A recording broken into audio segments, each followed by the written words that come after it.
Hello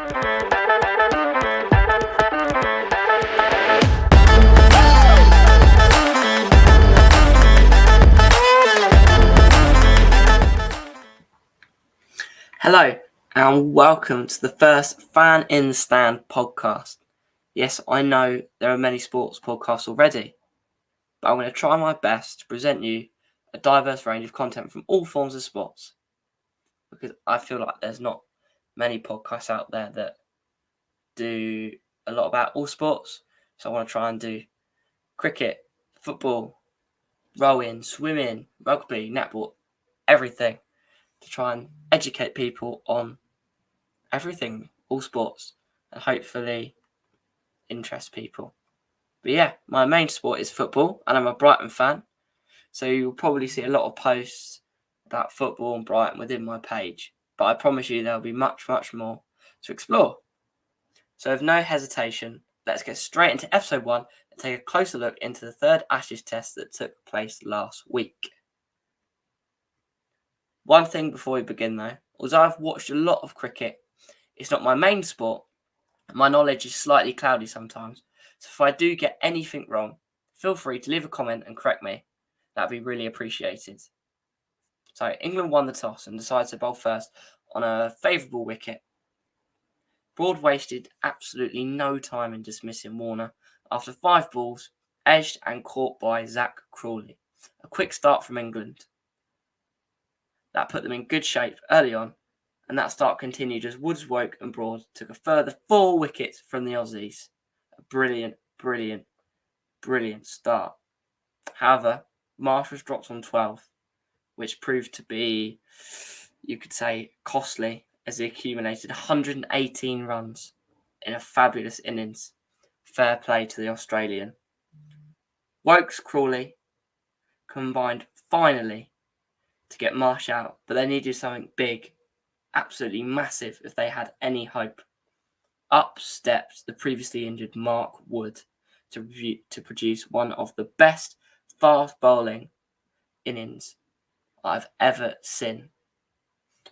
He just dismissed the 4 remaining Aussie batsmen for a combined run total of 23. Absolutely fantastic, Mark Wood. Take a bow. And that proved correct later as he went on to win Man of the Match. Fully deserved. 263 runs from Australia seemed to be an achievable target for the home side, but that proved to be very much the opposite. Australia, and particularly the captain Cummins, were firing after dismissing Crawley for 33, Duckett for 2, Brook for 3, Root for 1 and Berso for 12. An awful start for England, but a fantastic start for the Aussies.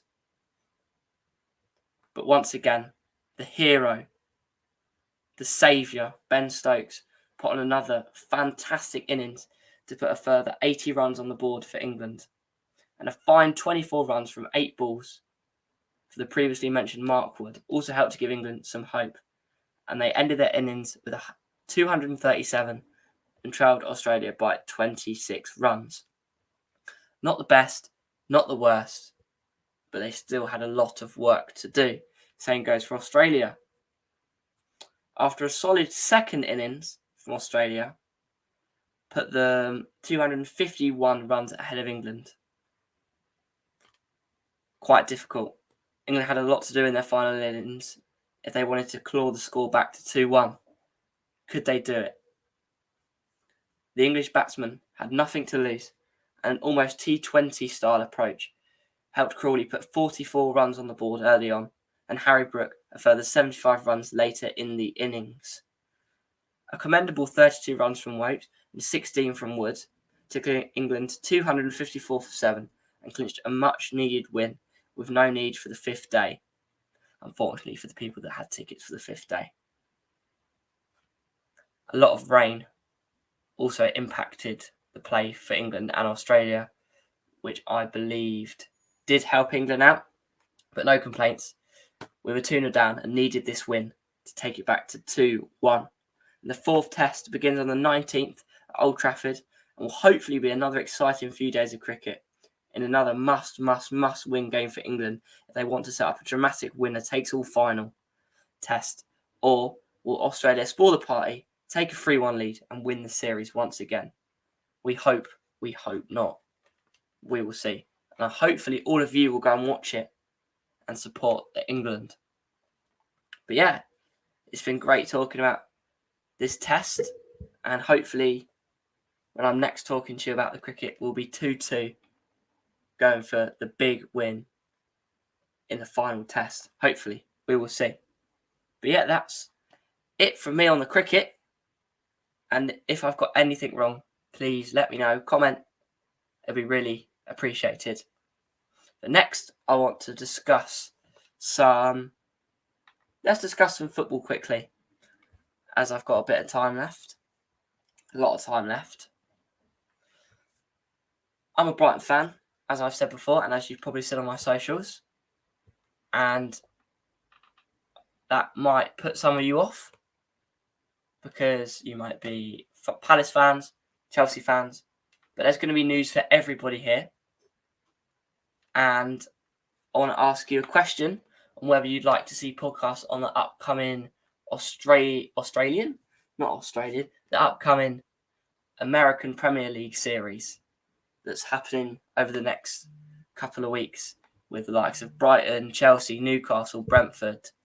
If you'd like to see pods on that, match reports, let me know, and we will do that to keep you updated, as I know a lot of the games are late at night, midnight, so it'll be difficult for some of you to watch, which is quite frustrating, as I know everyone wants to watch their team play, especially pre-season. They get to look at new transfers.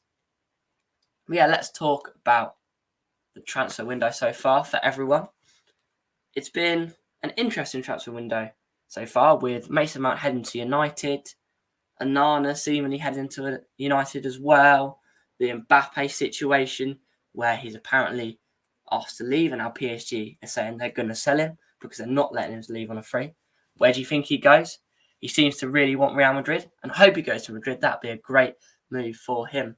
Chelsea bringing in a couple of youngsters, also pushing for Moises Caicedo, but Brighton demanded 100 million, rightly so in my opinion, as he's one of our best players probably we've ever had at the club. He's young.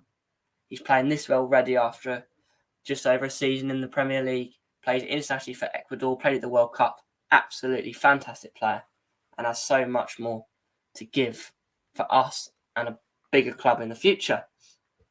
We've also sold McAllister to Liverpool for 35 million with 20 million add-ons, so rising up to 55 million, which is disappointing for a Brighton fan, as he's probably worth a bit more, but great for Liverpool, and I think he'll do well over there. Got the number 10 shirt. Hopefully he goes and does well. We wish him well, as he's been a great servant for the club, won the World Cup, never complained, never moaned, even at the start when he wasn't playing. But yeah, we wish him well. And in terms of ins for Brighton, Bart Verbruggen, great signing, just under £20 million. Needed a new goalkeeper. Still has been fabulous, but Verbruggen, one to look out for, one of the best young goalkeepers, I'd say, in the world. James Milner, good solid signing, year with an option for a further year, good experience in the squad for Europe. De Hood as well, same goes for him. Four-year deal, I think. More experience, Europe free, absolutely brilliant. And the big signing, João Pedro for 30 million from Watford, was not expected, I have to say.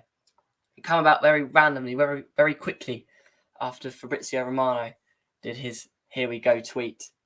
It was a great signing, great signing. One of my favourite players over the last few years. Always thought he was going to go to United or a Chelsea, but I'm very glad we brought him in, and I'm hoping big things from him this season. But yeah, I hope you enjoyed my first attempt at this pod and my first attempt at a cricket discussion. And as I said, if I did get anything wrong, please correct me, as I said before. And if you just want to ask any questions in the comments or in my socials, message me, whatever you want. I'll always reply as quickly as I can. But the final thing I want to mention is the Fan in the Stand FPL League. I'll put the code on the screen, and it's also on all my socials, which are also on the screen. And any follows over there would also be massively appreciated. And it would help me grow the page, grow the pod, and produce better, more in-depth content for you guys. And hopefully for the FPL League, trying to figure out a little prize for the winner. And if that's what you'd be interested in, let me know and I'll get a prize sorted. But yeah, that's it from me. I hope you enjoyed and maybe learned something from this podcast. Like and subscribe, and I'll see you all very soon. Another sports podcast, I know, but hopefully going to become more than just a sports podcast. See you all very, very soon for another discussion about another sport. Fan in the Stand, another sports podcast.